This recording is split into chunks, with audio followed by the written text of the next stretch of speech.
Hey guys, JB Tech here. This is the 8600K that I have overclocked at 5.2 gigahertz. It's at 1.36 volts. Here's some Battlefield Team Deathmatch performance results.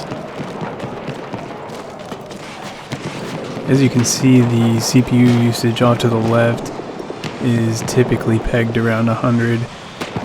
There's a few times where Rivatuner doesn't really read correctly, and on my other monitor I can pull up the task manager and see that the processor is usually at 100.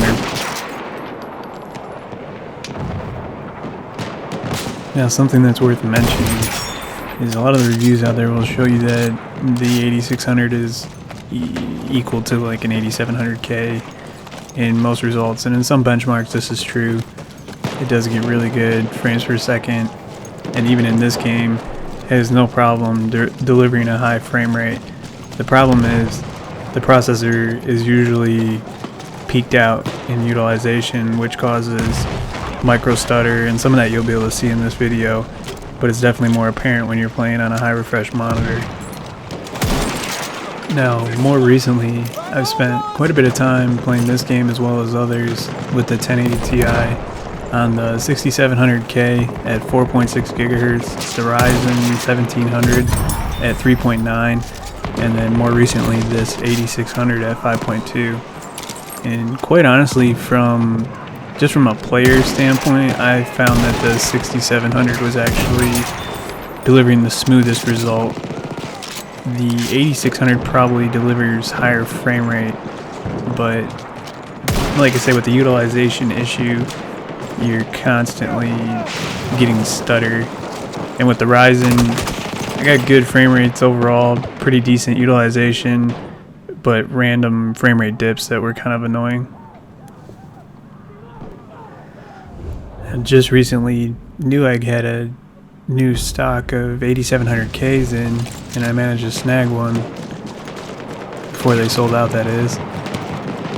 And I look forward to using that processor. I think that it's going to deliver the best gaming experience overall, at least until more games get better optimized for Ryzen, because Ryzen definitely has the overall CPU performance there, and the 8-core chips will definitely be super competitive with something like the 8700K, but that's definitely not until utilization issues are solved, optimization issues for Ryzen across the board. So as of right now, my primary gaming rig is definitely going to consist of the 8700K with the 1080 Ti, and it really just depends on what games you play, but the way I look at it is if I'm going to use a 1080 Ti, I want the best performance. I don't want to give up 20 or 30 frames in some games, which I've seen firsthand. If I wanted to give up 20 frames per second, I would have bought a 1080, where, maybe I would have even just stuck with my 980 Ti. The same really goes for the stuttering issues as well. I don't want to be $100 away from having a mostly or completely stutter-free system at any frame rate, really. And I also want a little bit of future-proofing. When you buy something like this 8600K and even running it at 5.2 gigahertz, you're still running into the issue of the CPU being fully utilized. You don't want to see that on a processor you just bought that currently is selling for $300.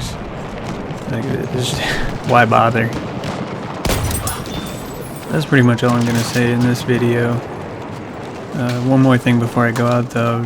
The current settings of the game are on 1440p or QHD, however you want to call it, ultra settings, ultra preset.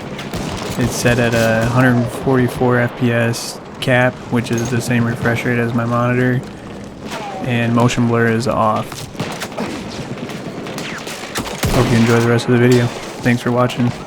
Come back and check out more from JP Tech.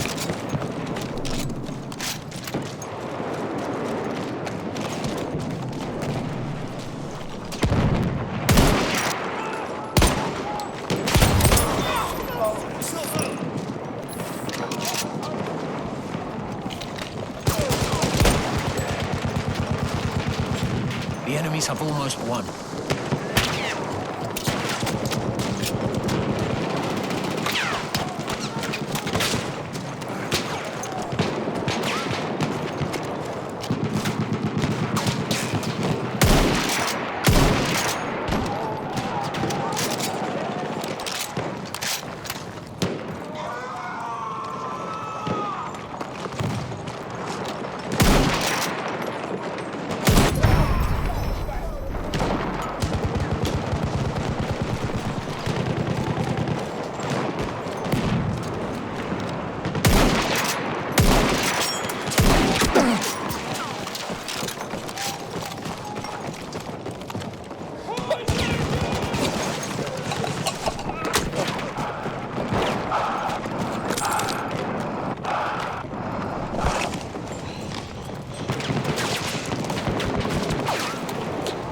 Hey, anyone got a first aid kit?